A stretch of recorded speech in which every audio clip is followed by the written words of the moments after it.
This is a production of PBS Charlotte. This week on Unspun, the politics of big business. Why do companies take sides in election campaigns and controversial issues? And what happens when there's backlash from the public and boycotts on social media?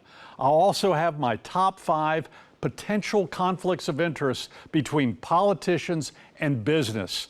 Unspun is next on PBS Charlotte. In today's America, welcome to the spin game. Believe me, I know, I'm Pat McCrory. When I was governor and mayor, I played the spin game. I was played by the spin game. But aren't we all done being spun? Let's take the spin out of the world we're in, here on Unspun. Good evening, I'm Pat McCrory and welcome to Unspun, the show that tells you what politicians are thinking but not saying. You know, in today's world, why are more and more companies getting tangled up in politics and social issues? There used to be a line between business and politics. Now, for many companies, the only line is the bottom line. They want to connect with candidates who become decision makers once they're elected, because policies developed by politicians can make or break a business. So companies start to build relationships, and those relationships often start with money. Campaign donations, super PAC donations, high-priced lobbyists, maybe even getting a job in the next administration. It may be good for the bottom line, but what about the line between getting involved versus buying influence? It's the same story when companies take a stand on controversial social issues. Speaking out is seen as a way to win over new customers. But what about existing customers or stockholders or employees? Does the company speak for them? When the answer is no, we'll get ready for boycotts and backlash from the public, as big business finds out that politics and social issues can be risky business too. And that's why a lot of well-known companies don't like it when you poke around their political partnerships, asking questions. At the Charlotte headquarters of LendingTree, where I used to be on the board of directors prior to becoming governor, CEO Doug Lebda is different, promoting that progress comes from those partnerships. He joins us now to talk about the political decisions a company has to make, especially when it's an election year. Doug, it's great to have you here. Hey, it's great to be here. I'm so happy to be on your show. I think it's wonderful. So why is it important for business to have a relationship with politicians? Well, it's, I guess, pretty basic is there are regulators who obviously regulate your business. And if the politicians and the regulators don't understand what your business is, what values, what type of culture your company has, then I believe they're more likely to make decisions without all the information. So how do you establish a relationship between a business executive like yourself and politicians at the local, state, and federal level, which all impact many businesses? Yeah, well, first off, I think you're hitting it that you need to do it at local, state, and federal levels. And even if it's just get to know people. I remember when I came and you were mayor of Charlotte in 1997, I just picked up the phone and, called the mayor, and you answered my call and actually listened to me. And I think the more that if you're in the political sphere and you're talking to business leaders and who are your constituents, you're going to be better informed to make those decisions that need to get made. And I love the notion of informed political leaders who are making the right decision for the best things for our citizens. So one of the difficult jobs, I think, all people in business is that you get a lot of requests for donations from Republicans, Democrats, independents at all levels of government. How do you process that as a company and also as an individual executive? How do you process these? I mean, it could bankrupt you after a while, getting all these mailings and phone calls and everything else. Yeah. So first off, I operate on the feeling that I wish our political leaders did not have to spend a lot of their time dialing for dollars. And at the same time, it also forces good conversations that I believe most political leaders would have with their constituents of any stripe at any time. And so I'd encourage people to reach out. What we try to do is make it very issues oriented and make sure that I'm there or we're there. Also make sure that my own political views I'm allowed to have that in 90% of the time line up with, our company's views of what we're trying to advocate for. And then I try to just use it as making opportunities for other people to say, okay, it's not just about me donating, but it's about you also caring about the issues that, I and we think are relevant as a company. And we had a leading Democrat last week in Charlotte, and people, a lot of people in my company think I'm, a one-way voter. And, he was amazing. Congressman Torres, who's working on a very important bill around trigger leads in our industry. And he held a symposium with our employees. It was optional. And people of all stripes showed up. It was amazing. So is there concern among executives when you say no to a politician, especially an incumbent politician who's running for re-election? I mean, it's a balancing act. I can imagine for businesses because, you're afraid, gosh, if I don't donate, will there be retribution?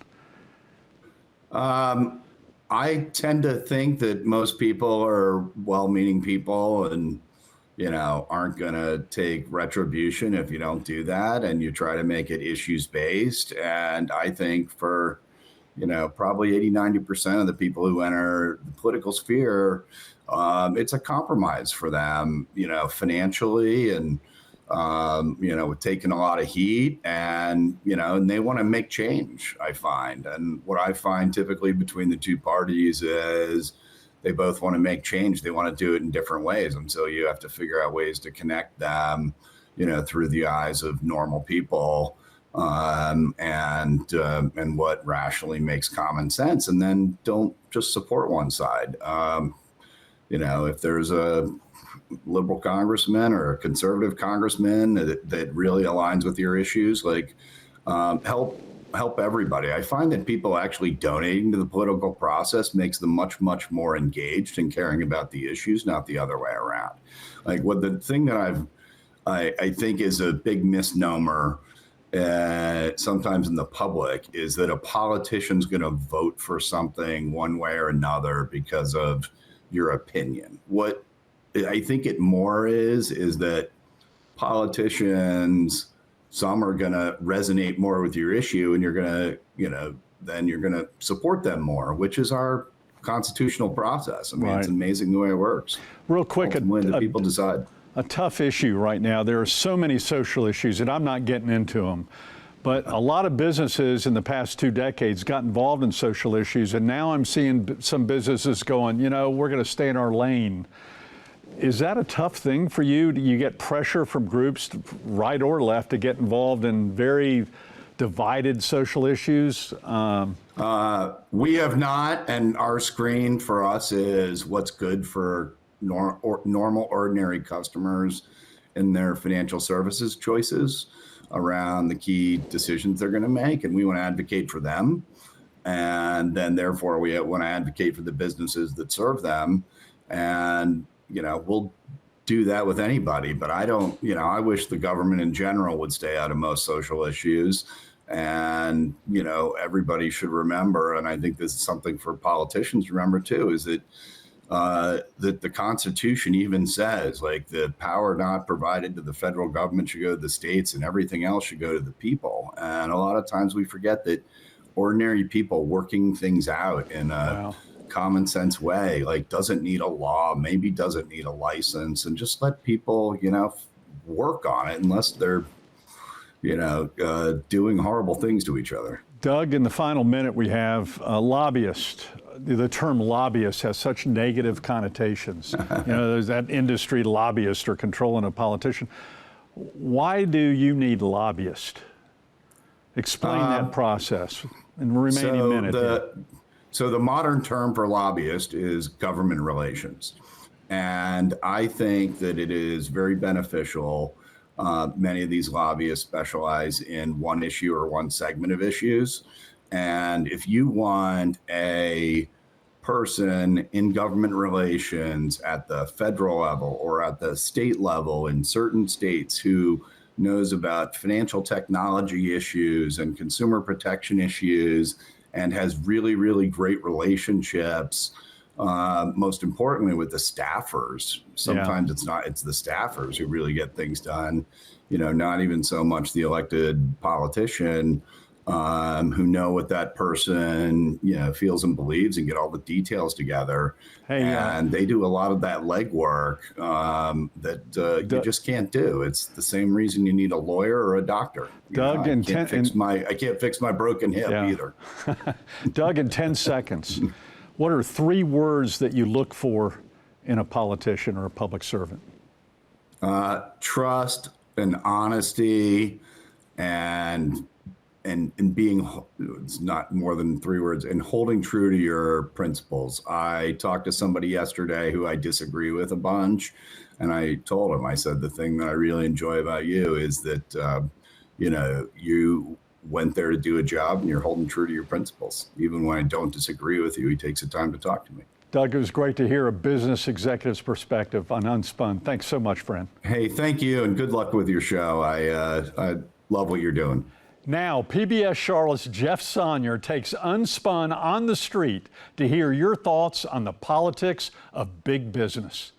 Yeah, we're here in Birkdale Village in Huntersville, where shoppers can spend their dollars at companies based on price or quality or convenience. But what about what a company stands for, who they support, or what they support?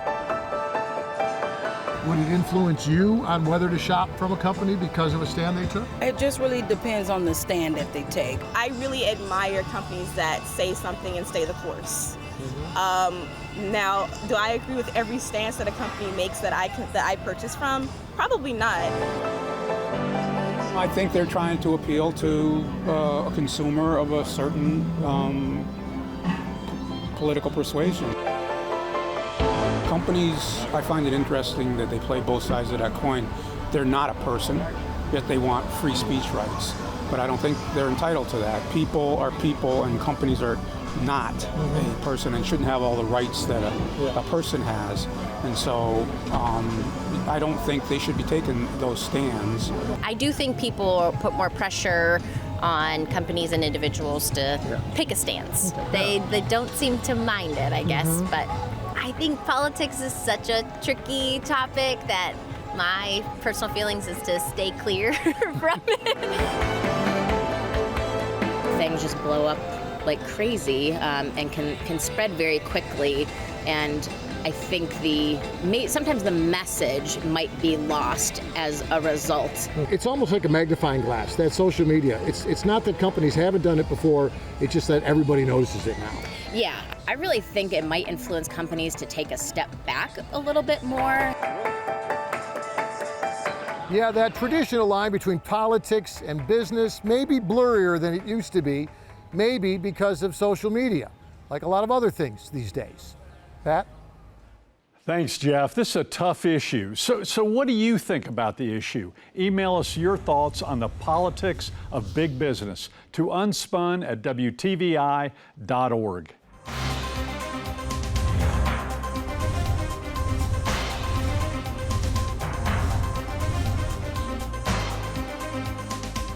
Tonight on our Unspun Countdown, we've got the top 5 potential conflicts of interest between politicians and business. Boy, this is a tough one to talk about, having been in both business and politics. So let's start out with number 5. Ownership of stock by politicians. You see this controversy, especially in Washington, D.C. right now, where all of a sudden you have Democrats and Republicans buying and selling stocks on issues that they're discussing, especially in committee meetings. So the question is, do they have inside information on stocks, and should they be forbidden from selling and buying stocks while they're in Congress or on the Senate?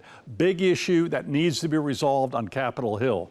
Number 4, Former politicians and staff working for business. This is what we call in politics the rotating door between working in politics and then going and working as a lobbyist or for a special interest group, taking advantage of the connections that you have between the two.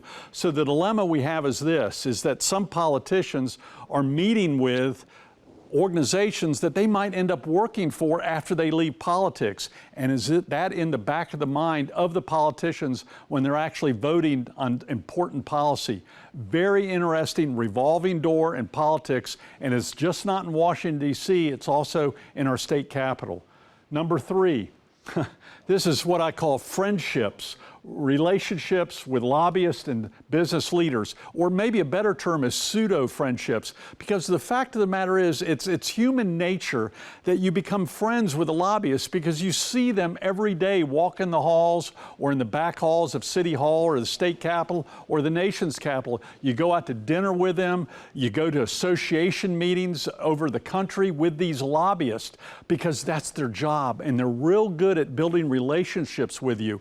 And remember, a lot of these lobbyists may have even worked for you at one time, former staff members, and they're natural friends. And then all of a sudden you've got to vote on an issue in which you have this pseudo-friendly relationship. Is it really a friendly relationship, or is it just business? I'll tell you when politicians find out is when they leave office. Do they still stay in touch with the lobbyists, or do the lobbyists stay in touch with them? Often all those friendships go away. That's the name of the game.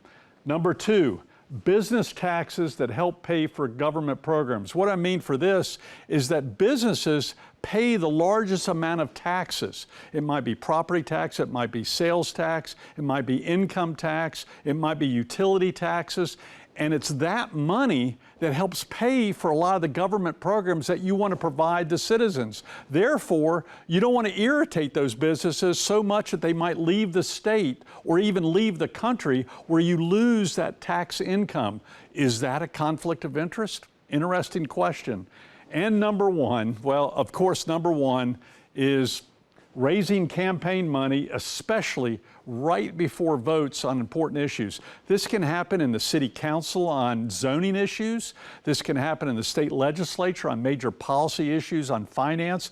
And this happens every single day in Washington, D.C., where you're about to have a vote and all of a sudden you get all these donations from special interest groups, either before or against, either for or against a particular issue.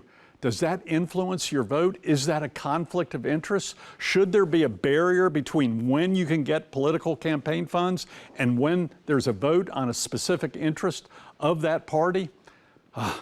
Interesting top 5.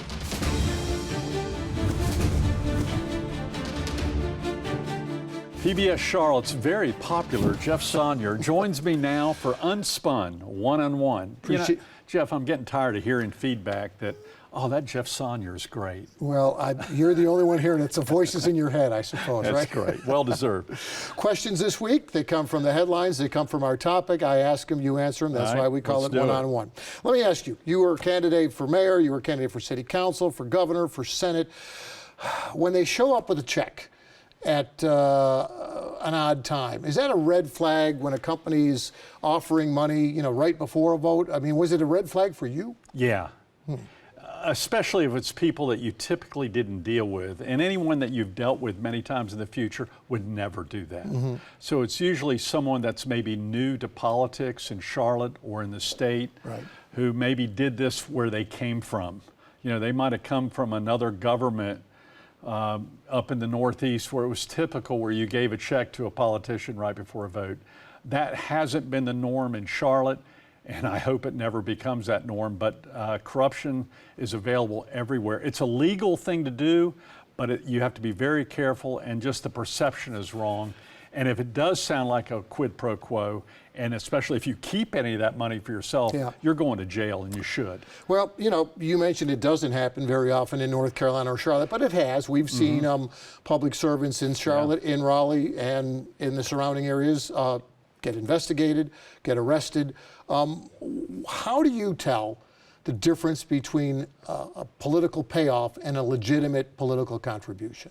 Again, if you've been in it long enough, you know the legit players. And the legit players would never even try a quid pro quo, a direct quid pro quo, because they know it's too risky for their long-term business, and they don't want to go to jail or prison for one project, and I sure as heck not going to risk that in my future.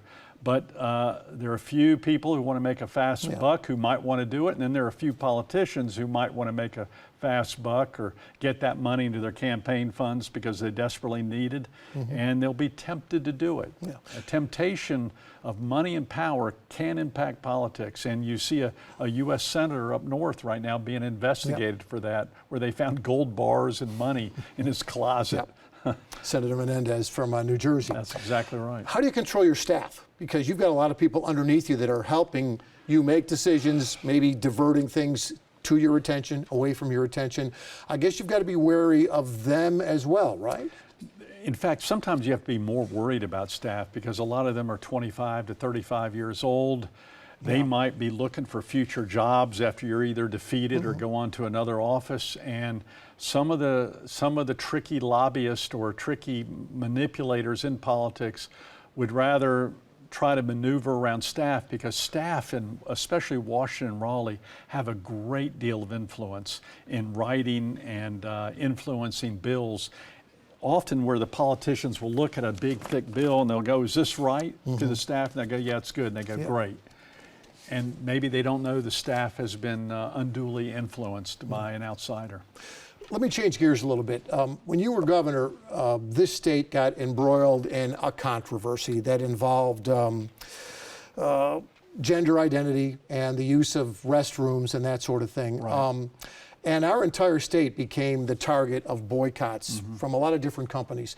What's that like when the state, its citizens, its governmental complex is the target of a boycott? And how do you deal with it? From a personal standpoint, it was very tough because I had physical and verbal threats, not only against me, but my family. But one thing you realize, all boycotts that you read about in the newspaper or see on the news, it's coordinated usually by an outside group, and it's well funded. For example, in the boycott directed toward the state during the locker room controversy, it was a group called the HRC, the Human Rights Campaign, very powerful, multi-million-dollar group that was giving donations to people and also putting pressure on businesses saying, if you don't fight this, if you don't threaten to boycott North Carolina, we're going to get a boycott against your business. And then the party that benefits attaches to it too, because they see benefit in attaching to do this. Now, another very influential group on the Republican side of the aisle is the NRA. They don't pressure businesses, they just pressure directly to politicians and say, if you don't go along with what we say, you will not only get our donations, but we'll send a mail out that never vote for this person again in a Republican primary. And if that's the case, you're dead. Same thing true with the HRC in the Democratic primary. They can influence whether you win a primary or not, so they have a great deal of influence. So you've got to realize where that pressure is coming from. The media often doesn't talk about where the pressure is coming from. We hear about quid pro quo among elected officials, but it sounds like the boycotts are kind of a quid pro quo when you're putting pressure on companies. It's almost, do this or else we'll boycott your company. It's a blackmail. It's extortion.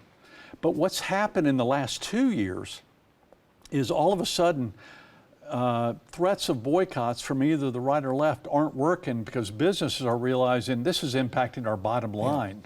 And I'm going to irritate everyone no matter what decision I make. So in the last 2 to 3 years, with Budweiser controversy, with the Target controversy, with the MLB controversy in Atlanta, all of a sudden businesses are going, you know what, I'm going to stay as far away as I can from social issues because, as Michael Jordan once said, the buyers of my sneakers are both Republicans and Democrats, and therefore he stays out of politics and is criticized for that. It's a very tough call for businesses.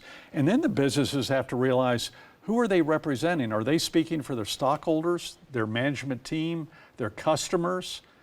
Is there a vote among their employees? It's a very tough internal issue for businesses too, to get involved in issues not related to their specific business interest. Yeah, you just don't know where the next boycott or the next controversy is coming from, and I guess that's Right. the problem. If you can't anticipate it, if you're not doing your homework, that's when you find yourself in trouble. Guns, abortion, gender identity, and now the Palestinian-Israeli controversy. You're seeing law firms review people's resumes to see if they participated in protest. That just came out this week. So it's a very, very tough subject. Yeah, lots of moving parts and lots to keep up with. Thanks for your help, Governor, and that's this week's One-on-One.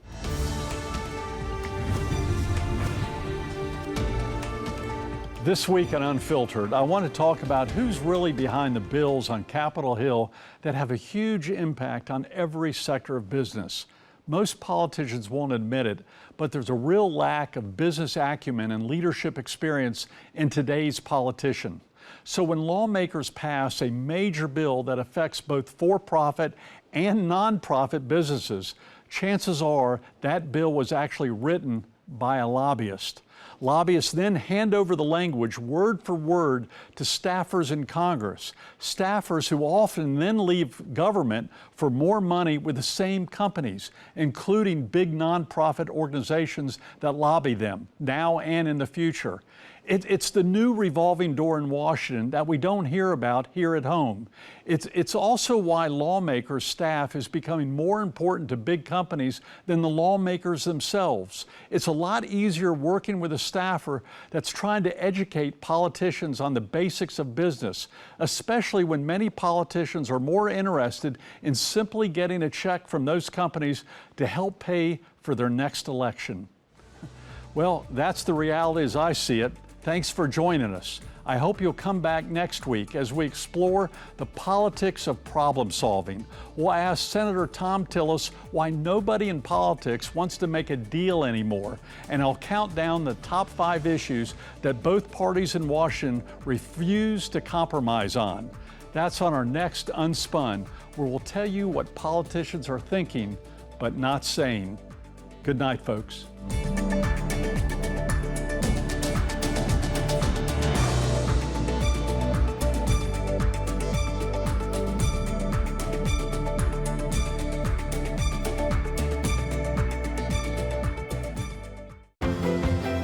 A production of PBS Charlotte.